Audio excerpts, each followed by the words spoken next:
Hello மாமிஸ், இன்னைக்கு நம்ம சேனலில் குழந்தைங்களுக்கு ஒரு ஹெல்த்தியான முறையில் சூப்பராக வெயிட் இன்க்ரீஸ் பண்ணக்கூடிய ஒரு கஞ்சி ரெசிபி தான் பார்க்க போகிறோம். டேஸ்ட்டுமே குழந்தைங்களுக்கு ரொம்ப பிடிக்கக்கூடிய டேஸ்ட்டில் தான் இருக்கும். இது உளுந்து வச்சு தான் பண்ண போகிறோம். உளுந்தில் சொல்லவே தேவையில்லை, நிறைய சத்துக்கள் இருக்குது. Protein, carbohydrates, fats, iron, calcium இந்த மாதிரி சொல்லிகிட்டே போகலாம். இது வெயிட் கெயின் மட்டும் இல்லை, குழந்தைங்களுக்கு பிரெயின் டெவலப்மெண்ட், அப்புறம் அவங்களோட போன்ஸ் நல்லா ஸ்ட்ராங் ஆகிறதுக்கும் ரொம்பவே ஹெல்ப்ஃபுல்லாக இருக்கும். இது குழந்தைக்கு எந்தெந்த மாதத்தில் என்னென்ன டைமில் கொடுக்கலாம், எப்படி கொடுக்கலாம் அப்படின்னு நான் வீடியோவில் இடையில சொல்லியிருப்பேன். ஸோ கடைசி வரைக்கும் ஸ்கிப் பண்ணாமல் பாருங்கள். வீடியோ போகிறதுக்கு முன்னாடி இந்த வீடியோ யூஸ்ஃபுல்லாக இருக்கும்னு நினச்சிங்கன்னா ஒரு லைக் கொடுத்துட்டு வீடியோ பாருங்கள். அப்புறம் நம்ம சேனலை மறக்காமல் சப்ஸ்கிரைப் பண்ணிவிட்டு பக்கத்தில் இருக்க நோட்டிஃபிகேஷன் பெல்லையும் ப்ரெஸ் பண்ணி வச்சுக்கோங்க. இது பண்ணுறதுக்கு ஒரு கடாய் ஹீட் பண்ணிவிட்டு இதில் 2 டேபிள் ஸ்பூன் அளவு உளுந்து இதை வறுத்து எடுத்துக்கலாம். மிதமான தீயில் உளுந்து நல்லா செவந்து வர்ற வரைக்கும் நல்லா வறுத்து எடுத்துக்கலாம். இது நல்லா வறுப்பட்டதுக்கப்புறம் நல்லா வாசம் வரும். சாப்பிட்டு பார்க்குறதுக்கு நல்லா பொறுன்னு கிறிஸ்பியாக இருக்கும். நல்லா வறுப்பட்டதுக்கப்புறம் இது ஒரு பாத்திரத்தில் சேர்த்துட்டு இது கூட 2 பாதாம், 2 முந்திரி, 2 டேட்ஸும் சேர்த்துக்கலாம். நட்ஸும் குழந்தைங்களோட வெயிட் கெயின், பிரெயின் டெவலப்மெண்ட்டுக்கு முக்கியமாக சேர்த்துக்க வேண்டியது.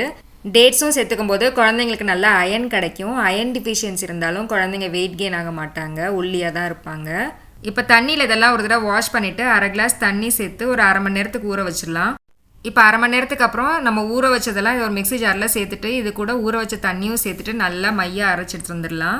அரைச்சதுக்கப்புறம் இதை ஒரு பேனில் சேர்த்துட்டு இதுக்கு ஒரு அரை கிளாஸ் தண்ணி சேர்த்துக்கலாம். சேர்த்துட்டு நம்ம அடுப்பில் வச்சு மிதமான தீயில் மீடியம் ஃபயரில் கைவிடாமல் கிண்டிக்கிட்டே இருக்கலாம். மீதி தண்ணி பக்கத்துலேயே வச்சுக்கோங்க, தேவைப்படும் போது சேர்த்துக்கலாம். ஏன்னா உளுந்து தண்ணியை குடிச்சிக்கிட்டே இருக்கும்.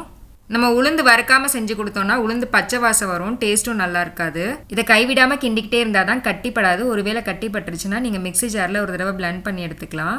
இந்த உளுந்தங்களி 8 மாதம் கம்ப்ளீட் ஆன குழந்தைங்களுக்கு பிரேக்ஃபாஸ்ட்லையோ இல்லை ஈவினிங் டைம் ஸ்நாக்காவோ கொடுத்துக்கலாம். இது நல்லா கெட்டியாகி வெந்து வந்ததுக்கப்புறம் நல்லா வாசம் வரும், வீடே நல்லா மனமாக இருக்கும். இது கூட கொஞ்சமாக நல்லெண்ணெய் சேர்த்துக்கலாம், நெய்யும் சேர்த்துக்கலாம். நல்லெண்ணெய் சேர்த்துக்கும் போது இன்னும் நல்லா ஃப்ளேவர்ஃபுல்லாக டேஸ்டியாக இருக்கும். இந்த பாரிஜில் நம்ம ஏற்கனவே டேட் சேர்த்துருக்கறனால நல்லாவே ஸ்வீட்டாக தான் இருக்கும். உங்களுக்கு தேவைப்பட்டால் 1 வயசுக்கு மேலே உள்ள குழந்தைங்களுக்கு கொஞ்சமாக நாட்டு சர்க்கரை சேர்த்துக்கோங்க. 1 வயசு கீழே உள்ள குழந்தைங்களுக்கு நீங்கள் சர்க்கரை ஸ்கிப் பண்ணிக்கலாம். இது குழந்தைங்களுக்கு ஈஸியாகவே டைஜஸ்ட் ஆயிரும், எதுவும் கவலைப்பட தேவையில்லை. ஒருவேளை உங்களுக்கு டவுட்டாக இருந்ததுன்னா இது கொடுத்ததுக்கப்புறம் ஒரு அரை மணி நேரம் கழித்து தண்ணியில் ஓமத்தை கொதிக்க வச்சு அந்த தண்ணியை எடுத்துகிட்டு குழந்தைங்களுக்கு ஒரு 1/4 டம்ளர் அந்த மாதிரி கொடுத்துக்கலாம். அப்படி இல்லைன்னா ஓமத்தை வறுத்துட்டு பொடி பண்ணிவிட்டு அந்த பொடியில் ஒரு சிட்டிகை அளவு நீங்கள் இதில் கலந்து கொடுத்துட்டிங்கன்னா ஈஸியாக டைஜஸ்ட் ஆயிரும். இதுலன்னு இல்லை, எல்லா ஃபுட்லேயுமே நீங்கள் அந்த மாதிரி சேர்த்துக்கலாம். அது குழந்தைங்களுக்கு ஈஸியாக டைஜஸ்ட்டும் ஆகும், நல்லா பசியும் எடுக்கும். இது செம்ம டேஸ்ட்டாக, ரொம்ப வாசமாக, குழந்தைங்க ரொம்பவே விரும்பி சாப்பிடுவாங்க. நிறைய ஊட்டச்சத்துக்கள் நிறைந்த உணவு இது. இது ஒரு பிரேக்ஃபாஸ்ட்டுக்கு இல்லை ஈவினிங் ஸ்நாக்குக்கு குவிக்காகவே ரெடி பண்ணி கொடுத்துக்கலாம். இந்த வீடியோ உங்களுக்கு ரொம்பவே யூஸ்ஃபுல்லாக இருந்திருக்கும் நம்புறேன். இந்த வீடியோ பிடிச்சிருந்துச்சுன்னா லைக் பண்ணுங்கள், உங்கள் கருத்துக்களை எனக்கு கமெண்ட்டில் சொல்லுங்கள். உங்கள் ஃப்ரெண்ட்ஸ் அண்ட் ஃபேமிலி கூட கண்டிப்பாக இந்த வீடியோ ஷேர் பண்ணுங்கள். அப்புறம் நம்ம சேனலை மறக்காமல் சப்ஸ்கிரைப் பண்ணிக்கோங்க. நெக்ஸ்ட்டும் இதே மாதிரி ஒரு யூஸ்ஃபுல்லான இன்ட்ரெஸ்டிங்கான வீடியோவில் மீட் பண்ணுறேன். தேங்க்யூ.